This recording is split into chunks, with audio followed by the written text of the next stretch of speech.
In an interview with Fox News, FBI Deputy Director Dan Bongino and Director Kash Patel insist that Epstein killed himself. You said Jeffrey Epstein committed suicide. People don't believe it. Well, I mean, listen, they have a right to their opinion, but as someone who has worked as a public defender, as a prosecutor, who's been in that prison system, who's been in the Metropolitan Detention Center, who's been in segregated housing, you know a suicide when you see one, and that's what that was. He killed himself. You want me to? I've seen the whole file. He killed himself. What other conclusion could I possibly draw? I think we're all thinking the exact same thing. Wow, this goes way deeper than I expected. I don't know. I think maybe he did kill himself. Jesus Christ! I've been infiltrated! We've got a plant in my own home. In my own studio. Maggie is a freaking deep state plant. It was only a matter of time. I'm just getting too big. I don't know how to put this, but I'm kind of a big deal.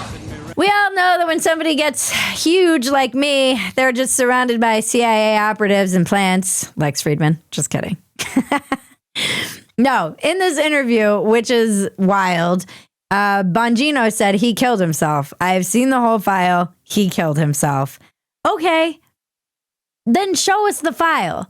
Why are we supposed to just keep taking everyone's word for this stuff? Show us. I understand it's an ongoing investigation and you'll get to hide behind that forever and say we can't release the names in the black book because it would undermine the investigation. But it's not like we haven't just covered an entire story about all of the cover-ups that happen in our government, not to mention we just came out of COVID times where everyone who said, hey, maybe it was a lab leak, now it's coming out that that's probably the case. Why are you expecting the American people to believe literally anything at this point? My question about people like Dan Bongino and Kash Patel, did they believe what they were pushing when they were pushing it as Epstein didn't kill himself, which both of these guys did until they got into power, and maybe they realize it's just a boring story and everything is exactly as it's being presented by the FBI, which we're supposed to trust, even though they're also investigating the FBI for their role in January 6th.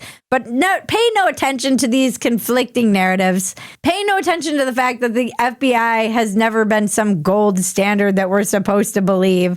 Just believe what we're saying about this and trust that we're going to find other things out about that. That's really the message I'm getting here. Did they believe this, or were they presented with new evidence that just changed their mind? But it's weird.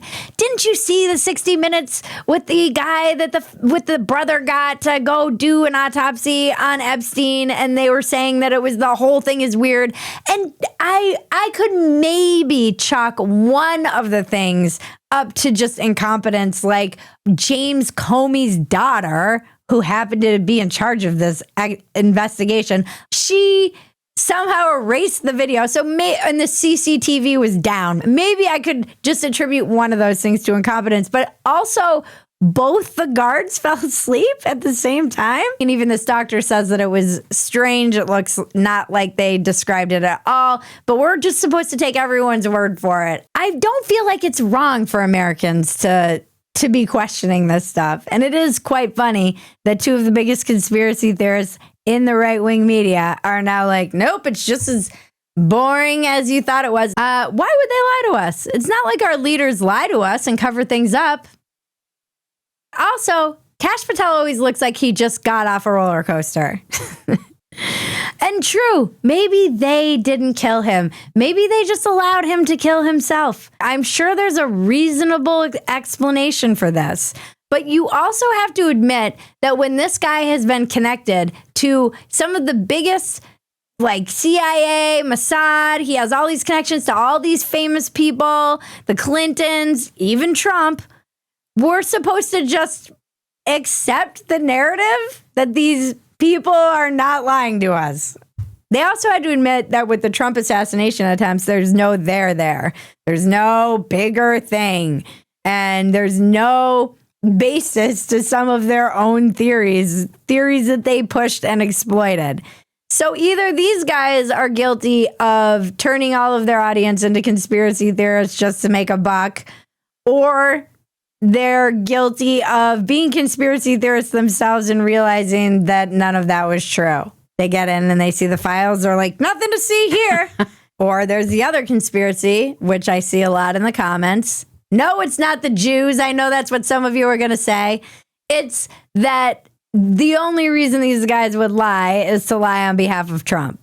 The only person they would lie for is Trump. And maybe Trump is the one who doesn't want any of this coming to light because, you know, he liked Epstein's Island. Everything's so corrupt. I don't believe anything. That's a hard place to be now. That's where everyone is. Most people, I think. Yeah. And they rightfully should be. Yeah. I don't begrudge anyone for not believing anything, but I'm not exactly sure where we go from here. You know where I go? Just focusing on getting hot. That's my default.